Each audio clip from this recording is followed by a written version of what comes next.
¿Qué pensarías si le dijeran que la teoría de la evolución enunciada por Darwin nunca ha sido demostrada con pruebas concluyentes? Que seres extraterrestres manipularon a ciertos homínidos mediante ingeniería genética para obtener un ser humano avanzado a su imagen y semejanza. Que existen varios mapas antiguos que indican la posibilidad de que la Tierra fuese cartografiada con precisión en tiempos prehistóricos. Que el continente americano ya estaba poblado por seres humanos hace 250.000 años, según ciertos restos arqueológicos. Que la Gran Pirámide de Giza no fue construida por los egipcios de tiempos faraónicos y que tampoco era una tumba. Que una tribu africana, los Dogon, poseía desde tiempos remotos un conocimiento astronómico exacto de un grupo de estrellas que no fue reconocido hasta bien entrado el siglo XX. No existe una única historia, sino diferentes versiones e interpretaciones sobre unos mismos hechos. Cada una de estas teorías cuenta con arqueólogos e historiadores que la defienden con argumentos, a veces sólidos, a veces no tanto. Pero todos sabemos que la ciencia institucionalizada siempre ha servido al poder. Aún así, casi siempre nos acabamos creyendo lo que dicen los expertos porque se supone que ellos son los que más se acercan a la verdad. Pero, ¿es así? En todo caso, reclamamos el derecho a la duda, el derecho al propio criterio, a poder investigar y opinar. Xavier Bartlett, escritor e historiador especializado en prehistoria e historia antigua, ha recopilado en un libro diversas investigaciones heterodoxas que aportan luz distinta a diversos acontecimientos históricos. En suma, visiones diferentes de la arqueología y la historia convencionales. La historia y la arqueología son dos ciencias que supuestamente tienen muchos años, pero que realmente no nos aportan las respuestas que nosotros esperaríamos en cuanto a las preguntas filosóficas más trascendentales, ¿no? Sobre quiénes somos, a dónde vamos y de dónde venimos. Y la verdad es que la historia y la arqueología no son ciencias exactas, son ciencias que tienen sus limitaciones, tienen su metodología, y como vamos a ver en unos casos que vamos a presentar a continuación, las cosas no son exactamente tal como nos las han enseñado en la escuela o en la universidad. Veamos para empezar algunas investigaciones que cuestionan la versión oficial del evolucionismo establecido. En el 2003 se hallaron por primera vez restos de una nueva especie de homínido en la cueva del Liang Boa, en la isla de Flores, Indonesia. Fue bautizado con el nombre científico de Homo floresiensis. Este espécimen tenía la apariencia de un humano anatómicamente moderno en muchos aspectos, pero con una talla muy reducida, de alrededor de 1 metro, por lo que fue apodado el Hobbit. De hecho, tanto su tamaño como su peso y capacidad craneal media recuerdan a la de los australopitecos más antiguos o incluso a los chimpancés. No obstante, los artefactos producidos por este homínido son relativamente sofisticados, del todo comparables a los realizados por el hombre de Cro-Magnon en el Paleolítico Superior Europeo. La cronología de los Hobbit, que solo han sido identificados en Flores, se ha fijado entre 90.000 y 13.000 años antes de Cristo, mientras que, según la versión oficial, la población de las islas del Pacífico por parte del Homo sapiens se inició hace solo unos 50.000 años.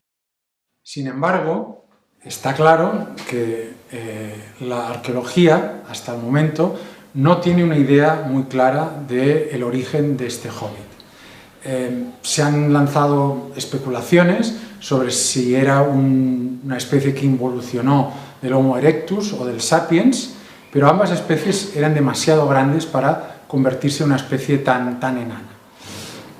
Dado el tamaño de este Hobbit, después se ha dicho que posiblemente podría ser un descendiente de una especie tipo Homo habilis o incluso de un australopiteco, pero realmente la ciencia va un poco,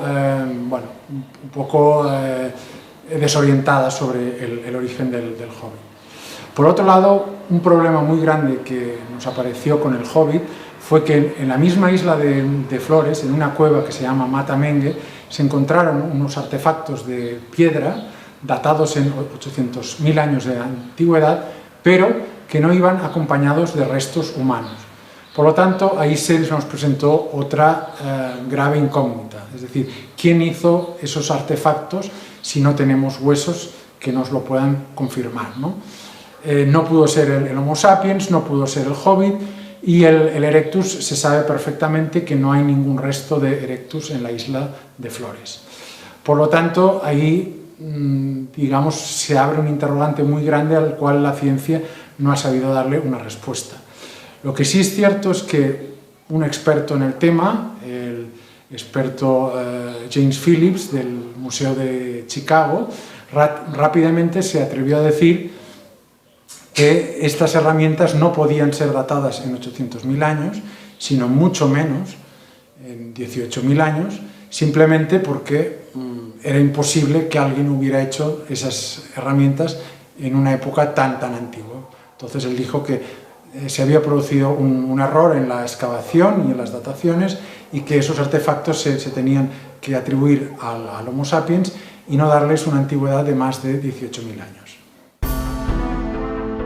Otro caso extraño en el estudio de la evolución humana es el conjunto de huellas humanas descubiertas por la paleontóloga Mary Leakey en Litoli, Tanzania, en 1979. Estas pisadas fueron datadas geológicamente en unos 3,7 millones de años.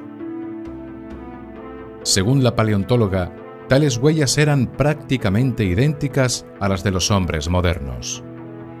¿Había una raza de hombres modernos viviendo en la Tierra hace más de 3 millones de años?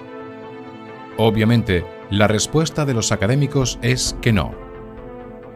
Por tanto, la ciencia optó por vincular las huellas de Laetoli al único antepasado homínido que, supuestamente, pudo haber pisado aquellas tierras en aquel tiempo, un australopiteco.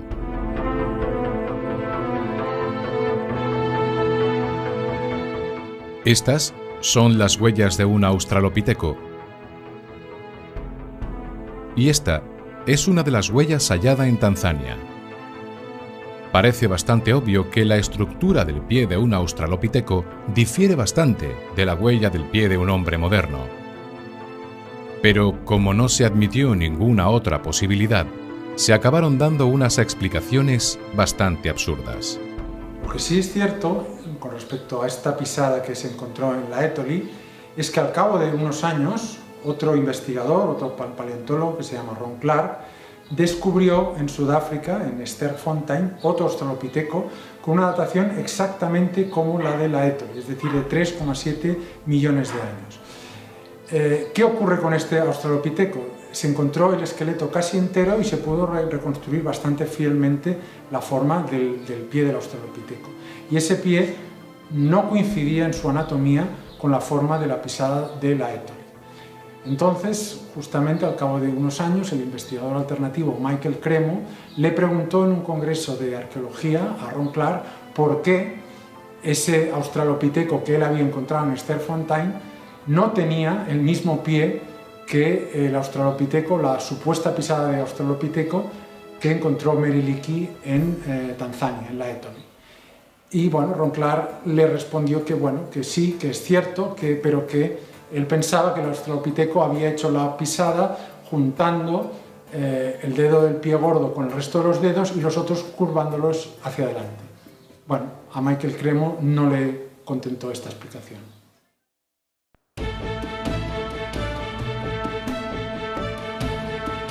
La gran esfinge de Giza es la mayor estatua jamás realizada por el hombre. Era la representación de un ser mitológico relacionado con el culto solar. En Egipto, la esfinge estaba particularmente vinculada a la figura del faraón, y a la armonía cósmica, también llamada Ma'at. Este monumento fue datado inicialmente por los arqueólogos hacia el 2600 a.C., porque formaba parte del conjunto funerario del faraón Kefren, porque la propia cabeza humana de la esfinge era un retrato de Kefren y porque se encontraron varias estatuas de ese faraón en el templo adjunto, así como varios materiales de esa época en la cubeta. Sin embargo, a raíz de la propuesta del egiptólogo John Anthony West, el geólogo Robert Schoch en 1991 hizo una investigación in situ en la esfinge y en el recinto de la esfinge, como se puede ver aquí, donde comprobó que la erosión que presenta este monumento no era debida a la arena o al viento, sino a la fuerte acción de las lluvias, ¿no? Y como se sabía que en la época en que teóricamente se construyó la esfinge no había tales lluvias, es decir, hacia el 2500 a.C., lógicamente se tenía que datar la esfinge en una época mucho más antigua, por lo menos 5000 o 7000 años antes de Cristo o incluso antes. Nos vamos ahora hasta el santuario de Baalbek, en el Líbano, donde los romanos construyeron hace 2000 años un espectacular conjunto monumental en el que destaca en particular el majestuoso templo de Júpiter, el mayor de todo el Imperio Romano. Este templo está asentado en una plataforma que incluye un patio y el propio basamento, en la cual encontramos una serie de bloques de proporciones colosales. En la pared sudeste de la terraza se pueden ver 9 enormes bloques de piedra caliza, cada uno de los cuales tiene un peso estimado de unas 300 toneladas. A su vez, en la pared sudoeste tenemos otros 6 bloques similares de igual peso. Y justo por encima de esta hilera también podemos apreciar un conjunto de 3 monolitos aún más grandes llamado trilitón. Cada uno de estos bloques mide unos 19 metros de largo y pesa alrededor de 800 toneladas. Finalmente, en una cantera próxima se halló un bloque gigantesco tallado como un perfecto paralelepípedo: la Piedra del Sur. Este bloque tiene un tamaño y peso descomunal, aún para nuestros parámetros actuales. Su peso podría superar las 1000 toneladas. Por parte de ciertos autores siempre han existido dudas de que la parte de esas piedras tan grandes en la plataforma del templo de Baalbek fueran realmente puestas ahí por los romanos. Es cierto que las explicaciones académicas, tienen cierta verosimilitud, pero no dejan de ser suposiciones sobre el escenario real, es decir, la ciencia arqueológica no sabe con certeza cómo construyeron esta plataforma. Básicamente hay 5 tipos de problemas con respecto a esta plataforma con estas piedras tan grandes. En primer lugar, no tenemos noticia histórica sobre los romanos, sobre qué arquitectos construyeron esta plataforma. Siendo un edificio tan importante, puede parecer extraño. Por otro lado, el megalitismo era un recurso impropio en la época de los romanos. En esa época ya no se construía con este tipo de piedras tan grandes. En tercer lugar, existen dudas muy fundadas de que los romanos fueran capaces de mover pesos tan grandes. Se sabe que movieron obeliscos de 300 y pico de toneladas, pero no tan grandes. En cuarto lugar, se ve y es obvio en la misma plataforma que hay diferentes tipos de paramento, de obra, y que además muestran grados de erosión distintos, lo cual nos hace pensar que no corresponden a un mismo tipo de proyecto. Y en último lugar está el caso de la Piedra del Sur, esa piedra de ese peso tan enorme que realmente no tiene sentido que los romanos la dejaran allí. E incluso se ha descubierto muy recientemente que hay más de una piedra de ese tamaño. Al menos se conocen 2 piedras más de esa medida y que no sabemos realmente por qué las dejaron allí. Con todo lo cual nos hace pensar que los romanos difícilmente iban a dejarlas ahí en la cantera.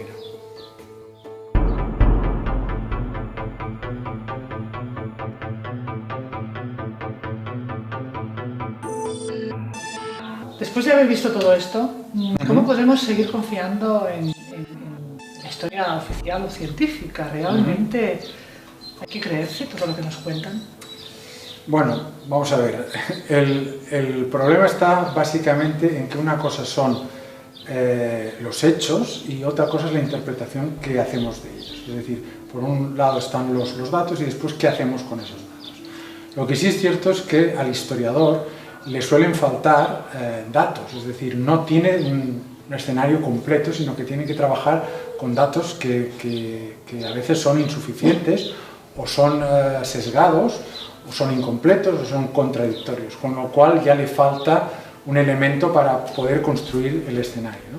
En el caso de la arqueología es lo mismo, porque más o menos lo que ocurre es que tú tienes unos yacimientos que se excavan, pero no puedes contar con lo que no se ha encontrado, es decir, con todos esos posibles yacimientos que no se han encontrado nunca o que están en muy mal estado, es decir, también nos falta esa información. Y en caso de encontrarla, también aplicamos un patrón mental para interpretar esos restos. Pero además la cosa es un poquito más complicada porque además existen los prejuicios, es decir, tanto si eres historiador como arqueólogo, no puedes prescindir de tus propios prejuicios cognitivos o culturales o ideológicos o de cualquier tipo, ¿no? Es decir, tienes que lidiar con ese contexto propio tuyo que te hace interpretar la realidad de una cierta manera, ¿no? En ese sentido, pues bueno, la expresión máxima del prejuicio es la visión que dan los estados de la historia y de la arqueología, ¿no? Es decir, la historia oficial tiende a simplificar y a manipular los hechos de una forma, pues bueno, bastante torticera, por decirlo así, en el sentido de que, bueno, aplica ahí una serie de prejuicios y de visiones, ¿no? La historia oficial, o sea, que hay una historia científica y una historia oficial. Exactamente. ¿No hay una historia? No exactamente. Digamos que la visión, o sea, la historia científica es la historia hecha por los expertos, para los expertos. Científica entre comillas, porque entre comillas. Lo que me has contado es más un arte interpretativo que una ciencia. Estamos en ello. Es cierto que existe un cierto grado de interpretación, pero dejándolo en ese grado de interpretación o de visión, como lo queramos llamar, sí es cierto que hay una historia científica que se mueve en el ámbito académico, universitario, que funciona con su metodología científica, con su argot, con su jerga, funciona con su sistema de pensamiento, y bueno, como te decía, es la historia de los expertos para los expertos, ¿no? Entonces, esa es una historia que está sujeta a cierto debate, a cierta renovación, salen nuevos datos, nuevas investigaciones, y se puede decir que más o menos lo que sale al final no es una verdad absoluta, sino un consenso. Es decir, los expertos al final, pues bueno, dicen, más o menos coincidimos en que esta es la versión que nos parece... ¿Por mayoría? Sí, que nos parece más acertada y en la cual más o menos coincidimos todos o coincidimos la mayoría. Pero, en cambio, la historia oficial no funciona de esa manera. Sí que es cierto que bebe de las fuentes de la historia científica, porque, claro, necesita esa información. Pero, a la hora de volcarla a la sociedad, se vuelca de una manera mucho más uniforme, más unívoca. Evidentemente es una historia nacional o estatal, está patrocinada por el Estado, da una visión desde la nacionalidad, desde el pueblo, es decir, siempre es desde la propia visión de un cierto pueblo hacia el exterior, ¿no? Y bueno, pues continúa una serie de simplificaciones, porque a la gente normal, entre comillas, no se le puede dar una visión complicada o diversa de la historia. Bueno, eso Eso habrá gente que opine así, yo opino que sí, que se nos podría explicar. Se nos podría, pero no se hace, es decir, en la escuela, Versión maquillada. en la universidad o a través de los documentales que se ven por la televisión, se nos da una versión... ¿Estás diciendo que los documentales explican la versión oficial, También. no la científica? Hay de todo.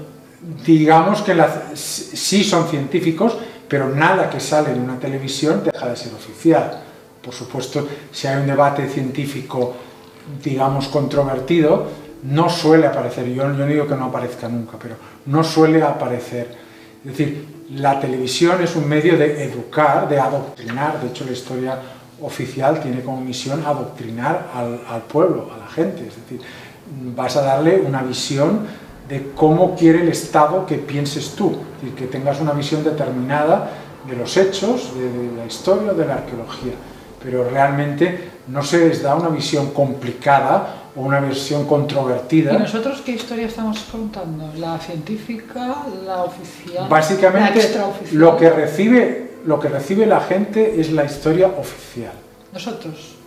Sí. ¿Qué le estamos contando? Lo que yo te puedo contar aquí es la historia científica también, pero es cierto que más allá de la científica existe un debate en el cual hay gente que no está de acuerdo con lo que se dice dentro del ámbito más allá de la científica, pero yo entiendo que la oficial pueda estar maquillada, sí. Entiendo, no lo comparto, pero entiendo, porque se piensa que hay gente que no está preparada para entender según qué cosas, pero que la científica también pueda ser puesta en entredicho si se supone que es una ciencia. Lo que encontramos en un yacimiento arqueológico, se supone que eso debería ser absolutamente científico y estudiable y objetivo y medible, medible. Y todo lo que quieras.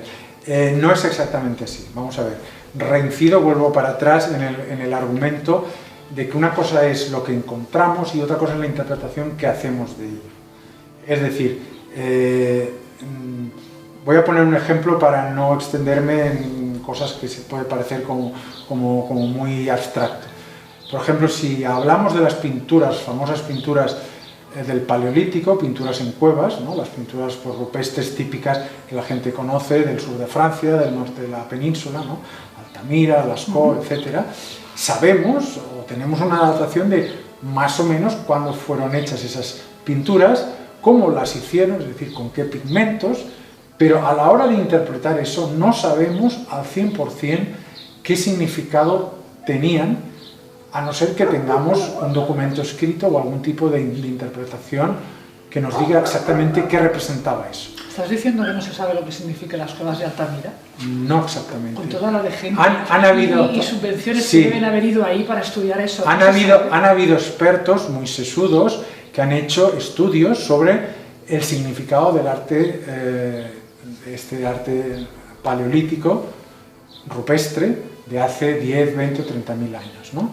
En que se ven unas figuras de animales, o se ven figuras de gente cazando, o se ve una especie de seres que no se sabe bien si son medio animales, medio humanos, se ven manos representadas pues, en forma negativa, pintadas en el contorno, y entonces, pues bueno, la arqueología hace comparaciones antropológicas y dice, pues bueno, nosotros creemos que esto puede ser algún tipo de magia que se utilizaba para conseguir cazar estos animales, ¿no?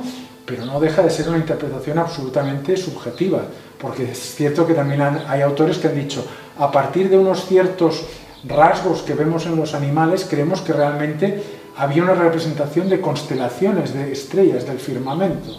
Es decir, se está dando una visión totalmente distinta, ¿no? Y lo mismo que te digo las pinturas estas en cuevas, como las famosas pinturas del norte de África, en Tassili, en Argelia, en que también se ven unas escenas de caza, pero se ven unos seres muy extraños flotando que nadie sabe quiénes son. Es decir, los seguidores de las historias o teorías de antiguos astronautas pues dicen que son unos dioses venidos de otros mundos, astronautas, otra gente dice que son espíritus, otra gente dice que son chamanes, que son dioses, que no se sabe realmente qué son. Es decir, estamos especulando con lo que podrían ser, pero realmente no tenemos una idea clara, ¿no? Otro ejemplo que te puedo dar muy conocido, las figuras de Nazca, sería una serie de animales, una serie de líneas, pues de figuras abstractas que la gente, bueno, le ha estado dando vueltas interpretando que si eran constelaciones o representaciones de animales como una especie de ofrenda a los dioses, o que si aquello era una especie pues de llamada para propiciar una mejor agricultura. Incluso yo he llegado a leer de que tales figuras fueron hechas simplemente para entretener al pueblo, es decir, para que la gente no estuviera distraída, sino que estuviera pues haciendo un trabajo para la élite, ¿no? Entonces, en lugar de ir al fútbol, bueno, pintaban líneas. Sí, Erich von Däniken, por ejemplo, dijo que eran pistas de aterrizaje para naves extraterrestres que venían desde los cielos, ¿no? Otra interpretación, pero realmente no se sabe. Tanto si buscas una interpretación alternativa como una, digamos, académica. ¿Cuál sería la interpretación académica de las líneas de Nazca, por ejemplo? No hay. No hay. No existen. Hay varias. Todos libros. son, al final hay un gran cajón de desastre que es los rituales, la magia, la religión, las creencias, la invocación a los dioses, la invocación a la naturaleza. Es decir, que había algún tipo de interacción con fuerzas naturales, con fuerzas divinas, con fuerzas espirituales, si le quieres llamar así, pero realmente no tenemos claro qué es aquello, ¿no? La mujer que más estuvo estudiando estas líneas, que fue María Reiche, que era matemática, estaba bastante convencida de que esas líneas representaban constelaciones, pero realmente otros estudios han visto de que sí, algunas líneas se correspondían con constelaciones, pero otras no. Entonces, ¿hasta qué punto es arbitrario decir unas sí, pero las otras no? Yo he leído bastantes posibles interpretaciones sobre estas líneas y realmente no sabemos qué son. Es decir, se puede especular, pero hay muchos casos en que la arqueología, a falta de más datos, de tener un contexto más amplio, no sabe realmente con lo que está tratando. Por lo tanto, en ese sentido, la arqueología tiene que de alguna forma lidiar con unos restos que, a falta de un contexto preciso y seguro, nos den una respuesta 100% exacta de lo que estaban intentando representar, ¿no? O sea, tu discurso no es entonces exactamente académico. No. A pesar de ser un académico, te has desmarcado un poquito y has investigado por tu cuenta, y tu discurso es más bien un poco, digamos, heterodoxo o algo así, porque sí. Un historiador al uso no estaría aquí sentado contándome estas cosas, por ejemplo. Posiblemente. Digamos, bueno, ya es sabido que yo hice la carrera, hice mis excavaciones, obtuve un título y evidentemente tengo ese bagaje académico en historia y en arqueología. Pero sí es cierto que hubo un punto en mi vida hacia el año 2008 en que empecé a interesarme por este tipo de propuestas, digamos, heterodoxas. Empecé a ver documentales, básicamente en internet, a buscar libros, leer libros, y fui tirando del hilo y encontré que existen otras interpretaciones, digamos, alternativas sobre la historia y sobre la arqueología, que de alguna forma pues, me hicieron cuestionar muchas verdades o muchas certezas de la historia y de la arqueología, ¿no? A partir de ahí yo dije, pues bueno, voy a investigar más a fondo para ver qué hay detrás de esto. Si detrás de esto hay solo humo, hay solo especulaciones, o realmente hay cosas que vale la pena investigar. Entonces, pues bueno, ¿y qué hay? Bueno, a eso voy. Estuve 3 años investigando, estudiando la obra de autores de estos que se llaman alternativos, y digamos, el resultado de esta investigación se plasmó en una obra que acabé de escribir en 2010 y que espero, si todo va bien, que se salga a la luz y se publique el próximo año, en 2015. Es un libro que se llama La historia imperfecta, una introducción a la historia alternativa, en la cual expongo ese diálogo o ese debate, o falta de diálogo a veces, entre esas visiones académicas ortodoxas y las visiones alternativas que buscan otras interpretaciones de la historia y de la arqueología. Entonces, básicamente continué por esta línea, fui conociendo gente que más o menos también estaban investigando este tipo de temas, y bueno, a partir de aquí entré a formar parte del equipo Dogma Cero, que lidera David Álvarez con su publicación, una publicación digital. Y bueno, cada vez fui interesándome más por estos temas hasta pues, llegar a crear mis propios blogs personales donde expongo un poco mis opiniones sobre estos dos temas, ¿no?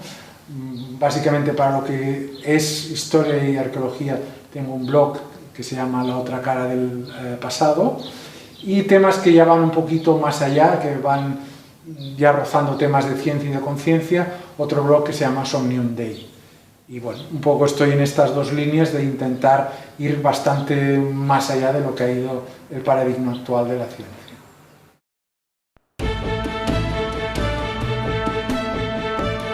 Es alrededor del siglo XIX cuando empiezan a aparecer investigadores que pretenden superar o invalidar el conocimiento académico y explorar nuevas visiones de la existencia humana desde diferentes ángulos. Es lo que podríamos considerar el principio de la arqueología alternativa. Normalmente está liderada por outsiders, o sea, por investigadores independientes que están fuera del estamento académico arqueológico y que aspiran, en muchos casos, a reescribir la historia. Las primeras aportaciones las podemos remontar a los trabajos sobre la Atlántida a cargo de Elena Petrovna Blavatsky, de fuerte contenido esotérico, y de Ignatius Donnelly, más orientado a un enfoque científico, aunque con altas dosis de mitología. También algunos estudiosos del antiguo Egipto se desviaron de la ciencia oficial, proponiendo todo tipo de especulaciones, lo que dio origen a la llamada piramidología. Por otro lado, el inicio del siglo XX también vio un fuerte renacer del interés por los fenómenos anómalos o metafísicos que cristalizaron en algunas obras como El libro de los condenados, de Charles Fort, que se centraba en los casos extraños no estudiados o no explicados por la ciencia.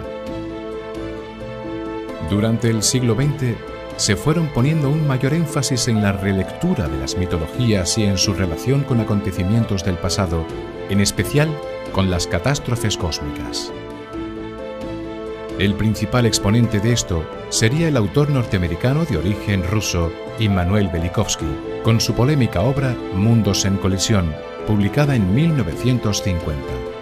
Posteriormente, la aparición de nuevos fenómenos inexplicados como los platillos volantes acabaron de configurar un panorama propicio para el misterio histórico más sofisticado en que se empezaron a relacionar determinadas culturas con seres de otros mundos, siendo este el centro de atención de varios autores como Pauls, Berger,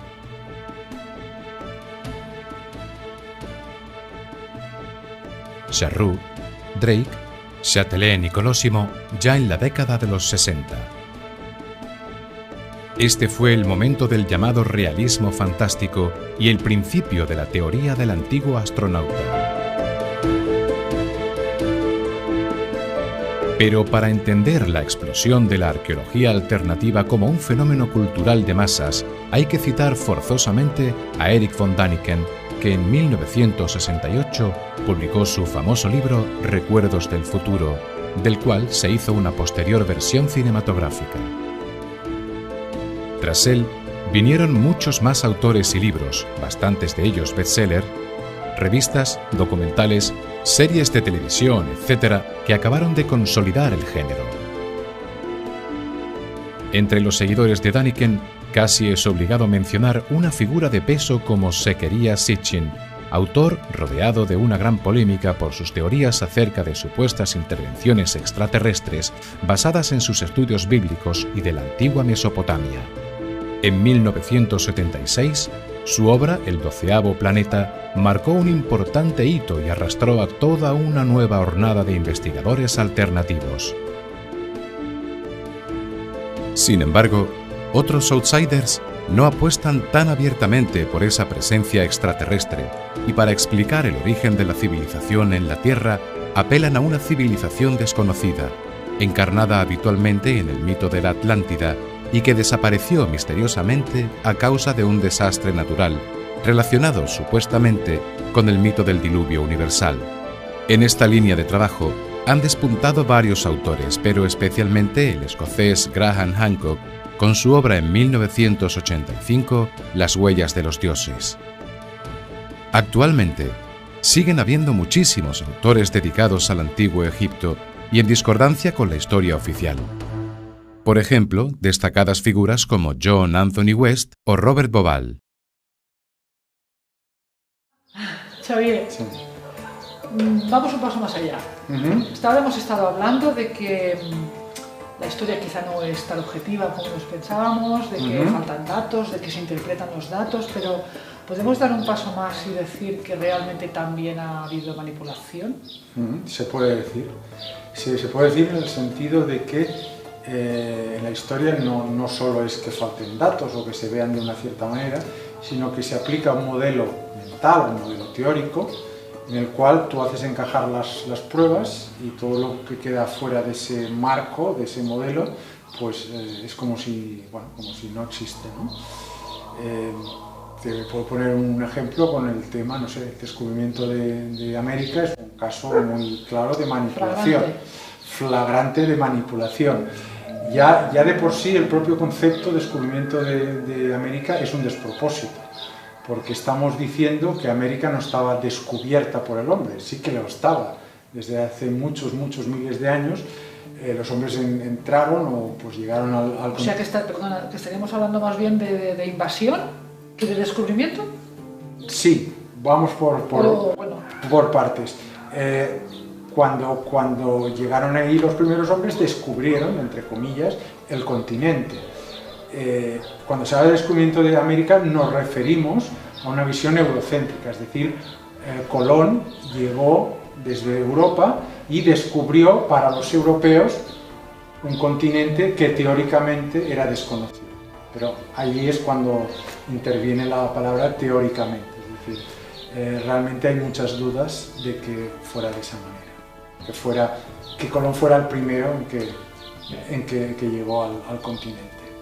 O sea, para decirlo de otro modo, no estamos hablando de descubrir América, sino más bien de conquista de América, ¿no? En el sentido de que, posiblemente Colón ya sabía a dónde iba, ya tenía una cierta información que le había llegado de otros posibles navegantes o que disponía ya de unos mapas. De hecho, la figura de Colón es una figura bastante oscura, es decir, no sabemos cómo iba tan convencido y con tanta seguridad a una misión que parecía bastante... Suicida. Sí. Según cuentan los libros de historia, parecía suicida. Por decirlo así, no, pues parece ser que iba bastante sobre... Que no era tan suicida. Sobre un plan ya bastante hecho o bastante controlado, ¿no? Por otra parte, también es cierto, y esto la propia ciencia lo reconoce, que no fue el primero en llegar a América desde Europa. Es decir, se sabe que los vikingos llegaron al continente aproximadamente hacia el año 1000, hicieron unos asentamientos en el norte de Canadá, asentamientos que se excavaron hace unos 30 años y es decir, eso es información que es científica y es objetiva. O sea que la historia científica ya reconoce que realmente se conocía de antes la existencia del continente. En cambio, la historia oficial sigue enseñando en las escuelas que América se descubrió en 1492. Correcto, ¿por qué? Porque se supone que lo de los vikingos fue una anécdota, ellos no fueron allí a colonizar, a invadir, a explorar, sino fue un contacto leve. Entonces sí, pues reconocen pues que llegaron, pero no tiene más importancia, efectivamente. ¿Y antes de los vikingos? Y antes de los vikingos también parece ser que existen indicios y pruebas. Hay un investigador inglés que se llama Gavin Menzies que escribió un libro sobre la posible llegada de una flota, no de un solo barco, sino de una auténtica flota de exploración china que estuvo en diversas partes del continente americano haciendo exploraciones y haciendo contactos con las tribus indias, ¿no? Incluso se habla de que otros pueblos anteriores, es decir, estamos hablando ya del mundo antiguo, pues llegaron a América desde diferentes puntos, ¿no? Se habla de contactos transoceánicos, por ejemplo, de pueblos pues, del Mediterráneo. Estamos hablando de fenicios, de cartagineses, de griegos, de romanos, que llegaron a las costas de América, ya fuera porque la conocían y tenían ahí algunas bases, o simplemente porque las tormentas les empujaron hasta el continente americano.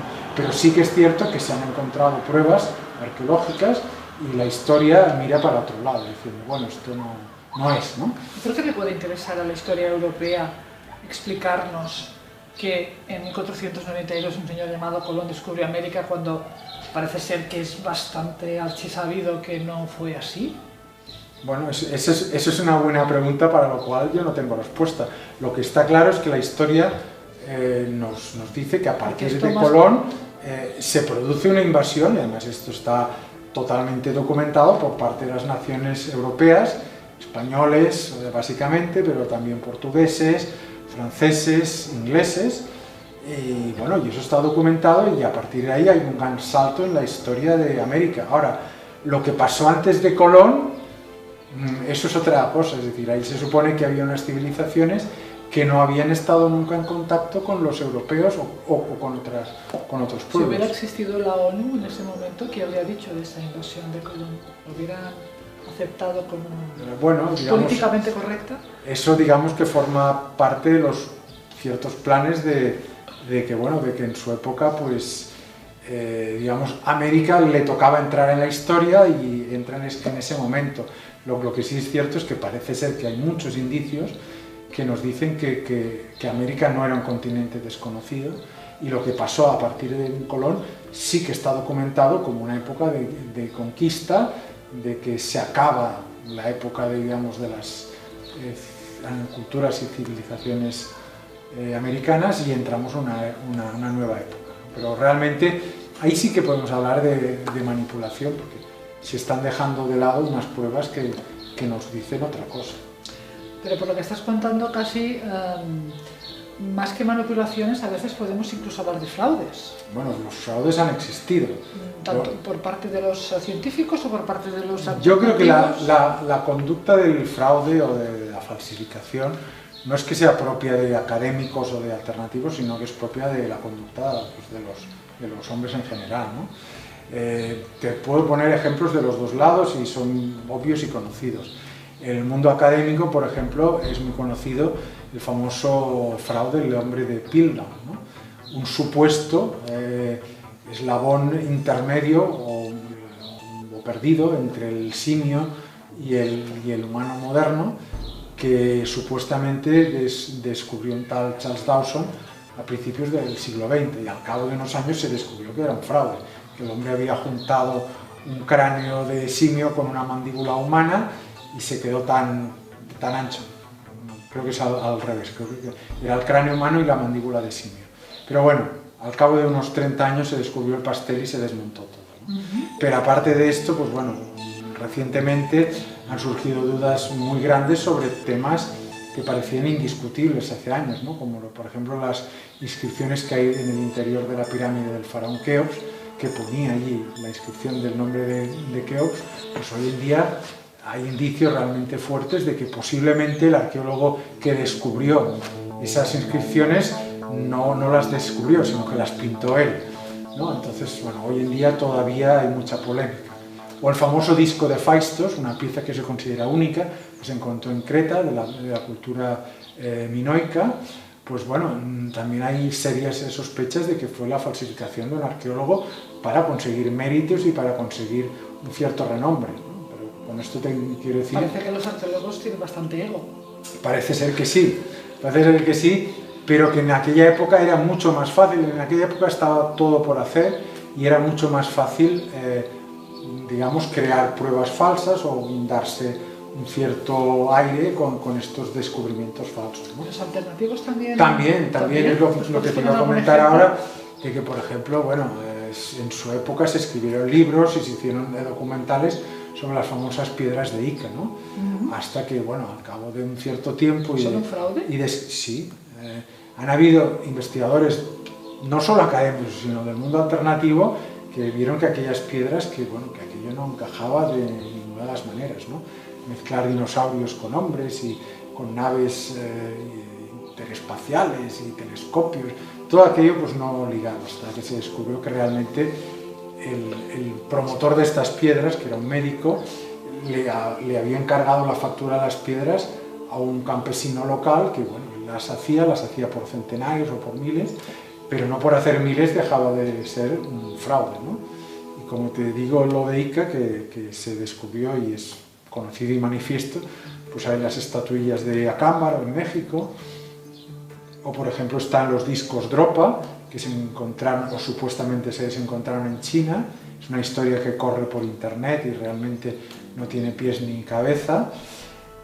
O por ejemplo, muy últimamente, hace unos meses, apareció en internet una historia de unos supuestos artefactos encontrados en Jalisco, en México, sobre unos supuestos extraterrestres, y también se ve que aquello es una falsificación creada para crear una cierta expectación, pero que realmente no hay nada de esto, ¿no? O sea que para conseguir notoriedad, la gente, tanto académicos como alternativos, han recurrido a este tipo de fraudes.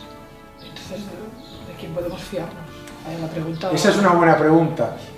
La verdad es que todos, ya tengas más o menos cultura o conocimiento, lo que hacemos es delegar nuestra fe en unos expertos, ¿no? Entonces, nosotros pues delegamos la fe en unos científicos o los que creen en el mundo alternativo, en esos expertos alternativos, y entonces, pues bueno, si no tenemos la capacidad de investigar por nuestra propia cuenta, lo cual es difícil porque requiere años de lecturas y de investigar y de bibliotecas, pues entonces, claro, tienes que basarte en lo que dicen otros. Y aquí está el problema de que cuando un libro o un documental está muy bien hecho, muy bien escrito, muy bien argumentado, tú te puedes creer cualquier cosa si no lo has contrastado con otras fuentes. Te voy a poner un ejemplo. Cuando apareció el famoso tema del 2012, el famoso tema del solsticio, el 21 de diciembre de 2012, hubo muchos autores alternativos que se pusieron a escribir sobre catástrofes, que era el fin del mundo. Entonces, bueno, pues apareció un señor que se llama Patrick Gerill, que escribió un libro muy sesudo, muy documentado, hablando de los códices mayas, hablando, por ejemplo, del zodiaco de Dendera en Egipto, y a partir de ahí él hizo una serie de cálculos matemáticos, astronómicos, y dijo: no hay duda, los egipcios y los mayas ya habían dado con la fórmula de unos ciclos de destrucción, y entonces el 21 de diciembre de 2012 tendremos una destrucción del mundo sí o sí. Este hombre pues promovió una serie de refugios, que aquello era el fin del mundo y tal. Y bueno, y efectivamente pues llegó esa fecha y no pasó nada. A partir de entonces Gerill ha caído en el descrédito más absoluto. Pero también te quiero decir que, por ejemplo, un documental muy bien hecho de la BBC que nos hable de arqueología o de historia, también puede estar manipulado o puede estar tergiversado o puede contener muchas especulaciones que el espectador normal no las ve porque no tiene elementos de contraste. Lo que pasa es lo que te estaba diciendo antes. Si no nos tomamos esa molestia de investigar y de ver otras posibles alternativas a esa versión oficial, realmente no sabemos si nos están dando gato por liebre. Y eso lo puede hacer tanto un autor alternativo como un académico de la máxima reputación. Pero a mí me parece muy fuerte que, como seres humanos que somos, realmente no tengamos una certeza de cuál es nuestro origen y de cuál es nuestra historia. O sea, es que estamos hablando de que no sabemos quiénes somos. Es cierto. ¿Es así? Yo me he planteado muchas veces que el origen del hombre y la evolución, tal como está planteada hoy en día por el evolucionismo ortodoxo, realmente tiene muchos puntos débiles, que no te los explican. Es lo que te estaba diciendo antes. En la escuela, en la universidad, te dan una versión oficial, que es poco como completa. Se supone que la científica es más completa, pero cuando escarbas un poco, ves que allí hay una teoría, hay unos modelos, hay unas especulaciones, y entonces hay muchos datos que no se explican. Y sobre todo, todos los problemas, todas las dudas, todos los puntos que no encajan, se apartan. Simplemente no se presentan. Es decir, bueno, pues eso queda fuera del debate, y eso pues no interesa que se conozca. Por ejemplo, en Hueyatlaco, en México, hace 40 años se encontraron artefactos y huesos que se dataron en 250.000 años.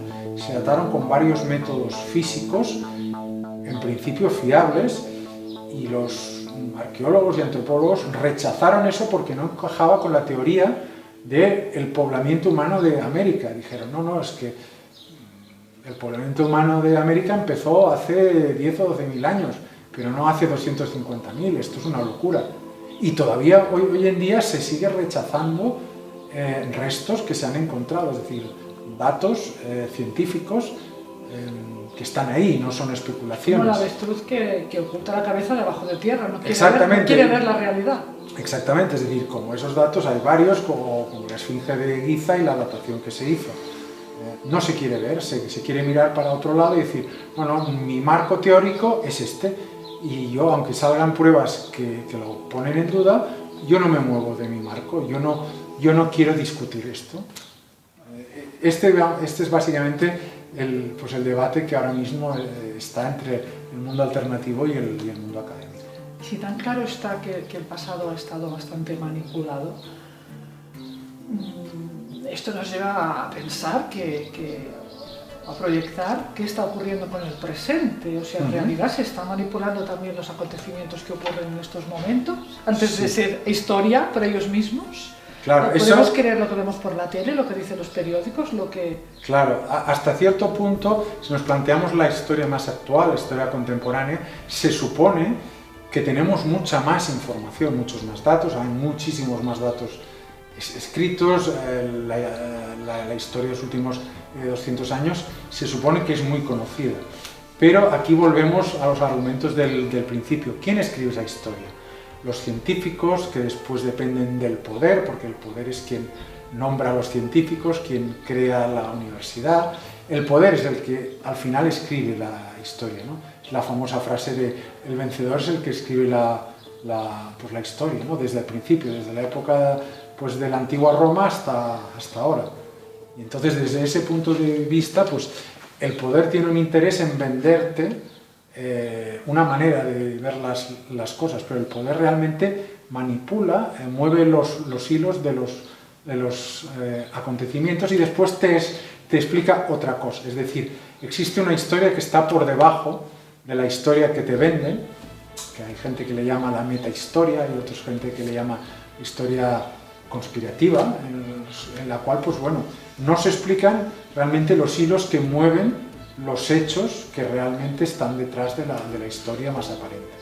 En ese sentido yo creo que sí, que es cierto que existen esas historias o esos hechos que no los vemos en primer plano, que están en segundo plano y que es muy difícil que salgan a la luz porque muy pocos investigadores llegan a esa información. En fin, en eso estamos, ¿no? Vamos a intentar profundizar en estos temas que surgen a raíz de la historia alternativa que estamos planteando.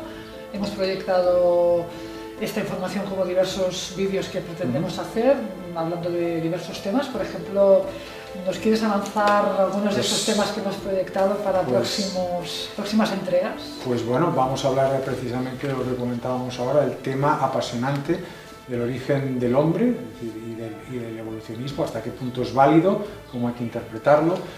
También es muy interesante ver qué ocurrió con una famosa Atlántida o civilización desaparecida de la que habla tanta gente, o una edad de oro. También podríamos hablar del catastrofismo, del papel de las catástrofes en la evolución del hombre, de la historia del hombre, de los OPAs, esos objetos imposibles que se supone que no encajan en su contexto histórico. También del megalitismo, por ejemplo, por qué los antiguos se dedicaron a hacer unos monumentos inmensos con unas piedras que hoy mismo nos cuestan muchísimo manipular, o no sé, o otros temas varios relacionados con las antiguas culturas y civilizaciones, o por ejemplo el descubrimiento de América, que hemos esbozado todos los problemas, lo podemos tratar más a fondo. Bien, Xavier, gracias por tus explicaciones. A ti. Nos vemos en próximos capítulos. Encantado, así estamos. Gracias.